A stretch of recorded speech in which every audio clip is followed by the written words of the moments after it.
चिड़िया उड़ी, कौवा उड़ा, हाथी उड़ा। मुझे ये तो नहीं मालूम कि हम बहैसियत कौम तरक्की पसंद हैं या रुजत पसंद, जमहूरियत पसंद हैं कि आमरीत पसंद।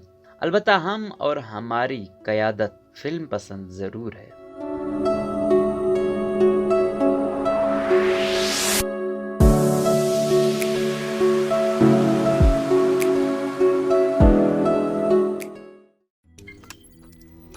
रोज़नामा कुदरत की वीडियो देखने के लिए अभी यूट्यूब चैनल पर सब्सक्राइब करें और बेल आइकन पर भी क्लिक करें। बुनियादी मसाइल जाएं तेल लेने, हमें तो भैया हर ऑन एक ड्रामा चाहिए और हमारी क़यादत न सिर्फ इंतहाई बासलाहियत एक्शन थ्रिलर ड्रामा प्रोड्यूसर है बल्कि गैर मुल्की ड्रामों की भी मिसाली तकसीम कार है। रोमन सर्कस तो आवाम की तवज्जो हटाने के लिए साल में 1 या 2 बार या किसी जश्न फतह के मौके पर मुनक्किद होता है, मगर हम तो शायद पैदा ही सर्कस देखने और सर्कस जीने के लिए हुए हैं। ताज़ा तरीन गैर मुल्की पेशकश है ब्रॉडशीट सर्कस। रंग मास्टर कावे मौसवी हर दूसरे तीसरे रोज अपने हेड से नया कबूतर निकाल रहे हैं और हम, हमारा मीडिया और हमारी क़यादत तालियां पीटते हैं, दीदे गोल गोल घुमाते हुए एक दूसरे पर उंगलियां उठाते हैं और अगली किस्त का बेचैनी से इंतजार करते हैं। एक ऐसे वक्त जब रियासती मुआशी हाथ में सुराख है और रोज मरा काम चलाने के लिए कभी समंदर पार पाकिस्तानियों के आगे हाथ जोड़कर, कभी बिरादर मुल्क के आगे हाथ फैलाकर और कभी टैक्स न दहिंदगान की ठोड़ी में हाथ देकर पैसा पैसा जोड़ा जा रहा है, कोई माई का लाल नहीं सोच रहा है कि इस खून पसीने की कौमी कमाई में से 29 मिलियन डॉलर कावे मौसवी की ब्रॉडशीट कंपनी किस तरह एक बरतानवी अदालत के जरिए नैब और हुकूमत के मुंह में हाथ डाल कर ले उड़ी और हम अपनी अदालती नाअहली और तसाहिल पसंदी का एहतिसाब करने की बजाय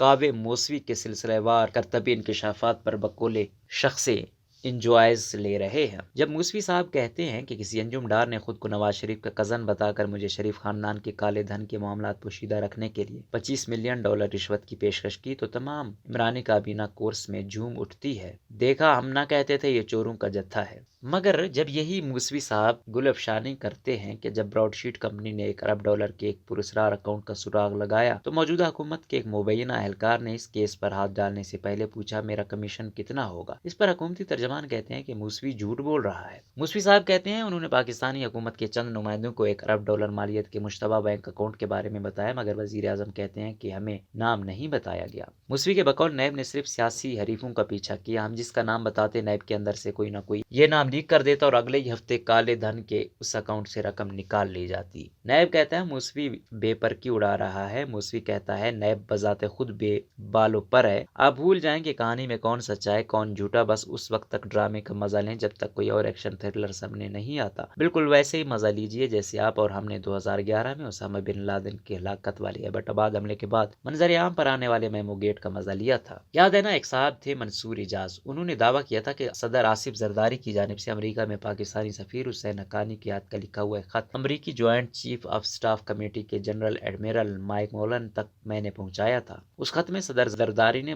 बजरिया हुसैन हक्कानी बजरिया मंसूर इजाज एडमिरल माइक मोलन से इस्तदा की थी कि आप ही हैं जो जनरल कियानी और जनरल शुजा पाशा को जरदारी हुकूमत का तख्ता उलटने से बाज रख सकते हैं। इस एहसान के बदले जरदारी हुकूमत अमेरिका को हर वो मुंह मांगी सहूलत देगी जो ओबामा सरकार ने ख्वाब में भी नहीं देखी होगी। मजे की बात है कि इस मुबैना खत के मुसन्निफ हुसैन हक्कानी का नाम मंसूर इजाज ने तो बहुत बाद में लिया। इससे पहले इमरान खान ने भरे जलसे में बता दिया कि यह खत किसने तहरीर किया है। जब एक टीवी एंकर सना बुच्चा ने पूछा कि मंसूर इजाज से पहले आप तक खत के मुसन्निफ का नाम किसने पहुंचाया, तो खान साहब ने कहा वो दरअसल बात यह है, देखे ना आप तो जानती हैं कि वगैरह वगैरह। अमरीकियों ने बस इतना एतराफ़ किया कि कोई चिट्ठी मिली थी जिस पर ना तो किसी के दस्तखत थे और ना मोहर, लिहाजा इसे शायद संजीदगी से पढ़े बगैर रद्दी की टोकरी में डाल दिया गया। अमरीकियों ने इस खत को कितनी घास डाल दी इससे कतई नज़र कायदे हिज़्ब इख्तिलाफ नवाज शरीफ, ISPR और मीडिया रेटिंग के तुफैल मेमो गेट स्कैंडल को पाकिस्तान में इतनी ही मकबूलियत मिली जितनी कई बरस बाद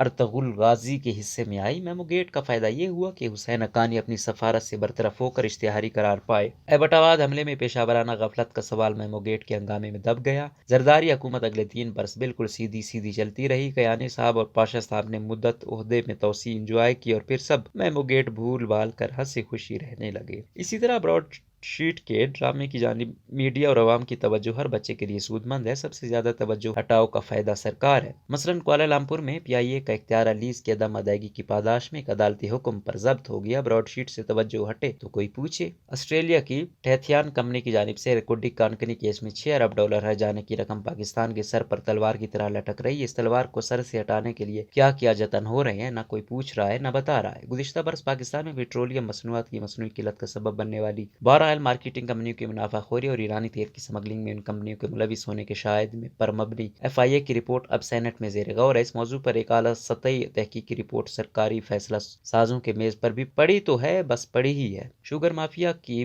بازیگری سے متعلق رپورٹ بھی کئی ماہ سے حکومت کی میز پر ہے۔ بجلی کمپنیوں کو عدم ادائیگی کے سبب گردشی قرضے کا حجم 2300 ارب روپے تک جا پہنچا ہے۔ گیس، تیل، بجلی کی قیمتوں میں اضافے کا کوڑا ہر مہینے 2 مہینے بعد عوام کی پیٹھ پر پڑ رہا ہے۔ گیس کی صنعتی و عوامی لوڈ شیڈنگ بھی عروج پر ہے، مگر ان سب معاملات کو سلٹانے اور ان سے متعلق تحقیقاتی سفارشات پر عمل درآمد کے بجائے یہ حکومت بھی پچھلوں کی طرح عوام سے چڑیا اڑی کوا اڑا ہاتھی اڑا ہا ہا ہا کھیل کے عوام کو ٹائم پاس کروا رہی ہے، اور جو اس بچگانہ کھیل سے بور ہو رہے ہیں ان کے منورنجن کے لیے از قسم براڈ شیٹ والے کاوے موسوی جیسے کردار آ رہے ہیں، جا رہے ہیں اور آ رہے ہیں۔ خوش رہیں، آباد رہیں، انجوائز لیں اور اگلی ڈرامہ پروڈکشن کا انتظار کریں۔ زندگی کا کیا ہے، وہ تو اپنے کرینے سے کٹ رہی ہے۔